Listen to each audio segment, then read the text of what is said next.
This is Mornings with Dave King and Matt Martin on KFYO, and we are broadcasting from the Thacker Jewelry Studios. View loose diamonds, custom design, and more at thackerjewelry.com. And we want to welcome Dr. Rollo, the Superintendent of Lubbock ISD. Dr. Rollo, thank you for coming on our program. Welcome. Absolutely. Thank you for having me today. Yeah.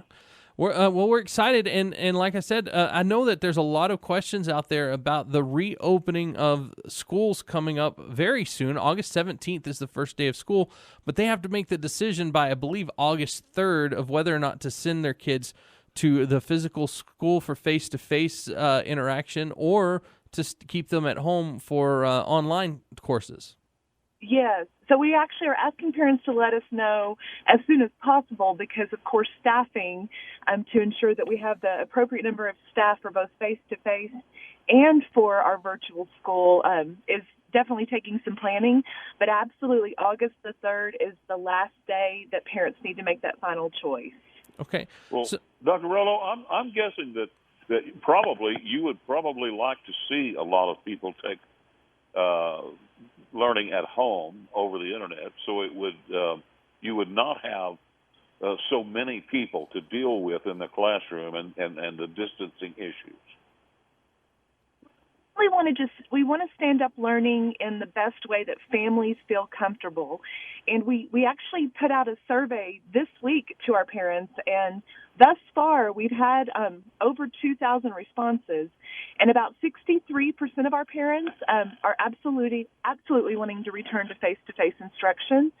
And then the rest are either undecided or are already deciding to use the virtual school option. And so we've been planning all summer around both the virtual school and what that looks like, and we're very excited about the rigor and the quality of what we're going to be able to provide with that. And then we've also been planning all summer around what face-to-face looks like, ensuring that we have safety protocols in place.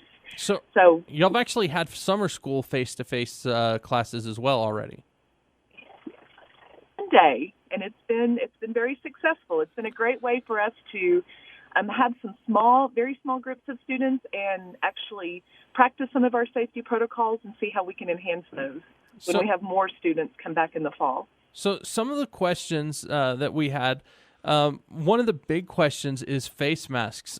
Who's going to be needing to wear a face mask, and when are they going to be needing to wear those face masks? It's a great question. So all of our adults are going to be wearing face masks.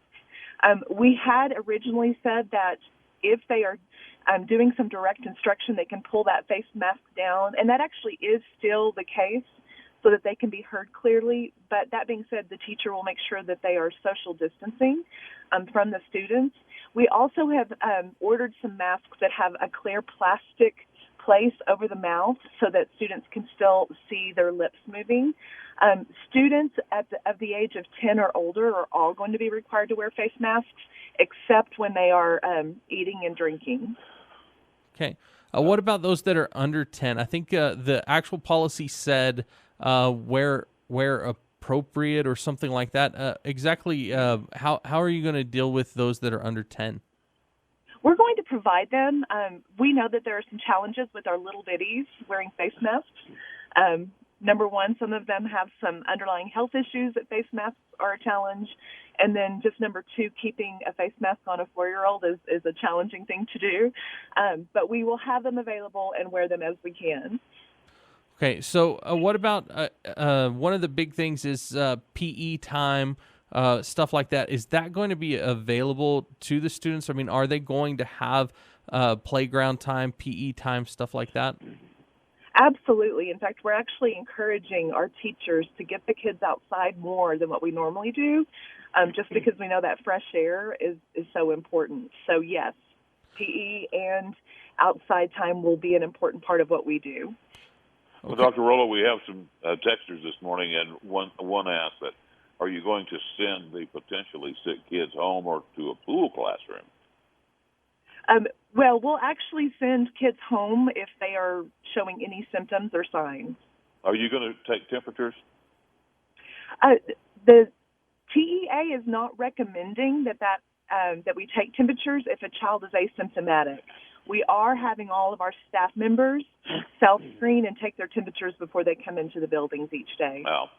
Okay. Well, another texter wants to know, how are you going to social distance on a bus and in small classrooms? Well, that is a great question. So we actually are going to be running more bus routes and having fewer students on each bus, and then cleaning thoroughly between each route. Yeah. Okay, let me ask you this: with classrooms, I know that especially in the younger ages, that they have homerooms and they have they don't get out a lot and move from teacher to teacher as much, but they do have different classrooms. They move from teacher to teacher. Is this going to be something where they're going to have to stay in the same classroom, or are they still going to do exactly like they've been doing in the past? Well, each campus will probably have a slightly different plan depending on the number of classrooms they have per grade level, but we are going to try to restrict kids moving around in the building as much as possible and have more of the adults move to serve the kids. Okay. What another question I had was about lunches. I know that the schools usually provide a hot lunch. Is that still going to be possible? Are they going to be eating in their rooms?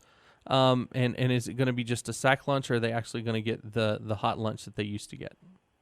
So we have actually been serving hot lunches ever since this started through our drive-through curbside pickups and also through our bus deliveries. So we have not stopped serving hot meals through any of this.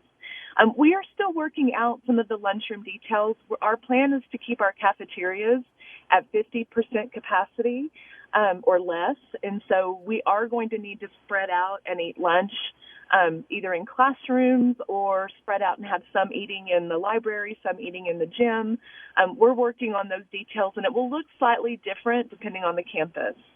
So, and I did have one other question as far as classrooms. If one person ended up being either sick or COVID-19 even positive in a classroom, would that classroom have to go home for and have homeschooling at that point for 2 weeks, or how would the school react to that? Yes, so we have a protocol in place, and that would be what we call a micro closure. By restricting students moving throughout the building as much, that reduces the risk that multiple kids have been exposed if one case pops up in a classroom. So we would close from anywhere from 1 to 5 days, depending on how long it takes us to contact all of those close contacts, and then deep clean, and then be ready to reopen. Okay, so you'd shut the whole school down? No, it may not be the whole school. It may just be one classroom. It may be one grade level. It depends on how many students that person came in contact with. Okay. Let's go ahead and take a break. And like I said, we've got all kinds of questions. We want to make sure people are able to make decisions on what's best for their students as they move forward. This is Mornings with Dave King and Matt Martin. We'll be right back with Dr. Kathy Rollo, Superintendent of Lubbock ISD. Welcome back to Mornings with Dave King and Matt Martin. And again, we have Dr. Rollo, Superintendent of the Lubbock ISD, on the phone with us. And Dr. Rollo, we have a few text messages. One of the text messages that came in earlier wanted to know with all this extra, I guess, stuff that's being put on the teachers, are they going to be receiving raises this year? So our Board of Trustees actually looked at our budget, which they approved last month, and we did not approve an across-the-board raise for all employees simply because there are so many unknown factors right now. Yeah. That being said, we did reserve the right to do a one-time bonus when we get over some of the expenses we know we're going to incur with this pandemic. We will certainly consider that. Okay, so another thing that has been that I think y'all have announced is that even the younger kids are going to be getting tablets, I think iPads to take home and have available to them if something happens and they have to do instruction from home. And those, it's either first or second grade up, gets Chromebooks? Yes, and so we actually are now officially a one-to-one district. All pre-K and kindergarten students will have an iPad, And they will have that for if they choose a virtual school, or if we do need to shut down for anywhere from 1 to 5 days, they'll have that so that we can quickly shift to remote. And then all first graders through 12th graders will have a Chromebook. Yeah. Yeah. Well, we also had a texter that wanted to know about extracurricular activities. Are they going to be available? And also wanted to know if you could specifically comment on the prison-like fence that was built around Honey Elementary. That would be great. Okay, well, so with regard to extracurriculars, so for our students who are attending face-to-face, of course, some things will have to look different with regard to extracurriculars, but they absolutely will still be offered. They may just look slightly different with social distancing and some of the guidelines that we are following. For our virtual students, that decision is a policy decision, and whether or not students who are attending virtual school may participate in extracurricular activities is something that our Board of Trustees will discuss tomorrow in our meeting, and then we will take action on before July 31st. So we'll be announcing that decision soon. Go ahead. Well, I was just going to say, I guess in the big book of how to become a superintendent of schools, you probably didn't have a chapter in there on what happens in a situation like we're in right now. Am I right? You are absolutely correct. This is definitely unprecedented times for all of us who are sitting in this role right now. Unfortunately, we have a strong network and collaborate quite a bit. Well, I am one that says, cut them a little slack, and that refers to everyone who's in a position of authority, because this is new, and you don't know exactly how to handle it. But what are some of the challenges that you guys have right now, Dr. Rollo? Well, I mean, some of the challenges are, of course, there are just some unknowns, and the landscape changes so very quickly, and so we make decisions based on what we know at the time, and then things can shift quickly. But that has certainly made us much more nimble as a profession and much more creative and innovative as a profession as well. But that certainly has been a challenge. And then just trying to alleviate hearing people's concerns and fears and acknowledging those, and they're absolutely real. We all have those. But trying to mitigate and navigate to help alleviate some of those fears and concerns. Yeah, well, it's obviously this is something that is very, very serious, and you want to get it right. We have a texter this morning that says, I just want to compliment Dr. Rollo for the job that she's doing, working through these trying times. She's doing a fantastic job. So thank you. I think you are too. Thank you. I appreciate that. I do want to share about the virtual school. If parents feel more comfortable with that, we want them to know that we have stood up a very strong virtual option that is actually being held up as one of 3 exemplars in the state of Texas. So that option is definitely viable, and we will have high-quality teachers working with students in that virtual school. It will not look like it did in the spring. So if that is what parents are picturing, it will look different. The expectations are higher. The grading scale will be the normal grading scale. There will be daily interaction with teachers actually being the teachers.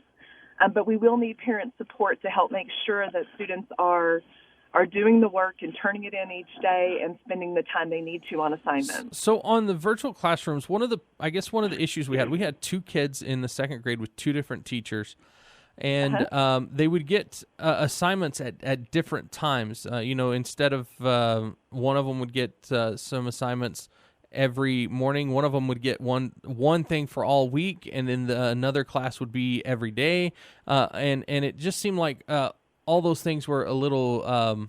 I knew that you could tell that they weren't really prepared and they were doing the best they could. So is that going to be different now? Are we going to do? Is there a standard of how that's going to work? It will be very much different. We will have teachers whose sole responsibility is to teach the virtual school. So if you have 2 children in the same grade level, they're highly likely to have the same teacher teaching their virtual school class, and they will be following a very strict curriculum. We stood up what we did in the spring almost overnight, and so we did the best we could with the resources we had in a very short period of time, but over the summer we've had the chance to really refine and work on strict curriculum guidelines for an online school. Are you still going to be using the Google Classroom? Yes, we are, but we'll also have a learning management system that will be more robust than just Google Classroom. Google Classroom will be part of it, but it will be embedded in a larger learning management system. Okay. And we got about 30 seconds. Is there anything else that you wanted to say that we missed? Well, just know that we are here. We hear your concerns and your questions, and we're doing the very best we can to communicate those out. We're going to have some virtual town hall meetings beginning next week for parents to be able to ask questions, so be sure to watch for that on our website. Yeah, and if you have some specific questions, make sure to call the school that your kid is going to, right? Yes, please call your child's school first, and then we'll start there, and if they don't know the answer, they know where to get those answers for you. All right.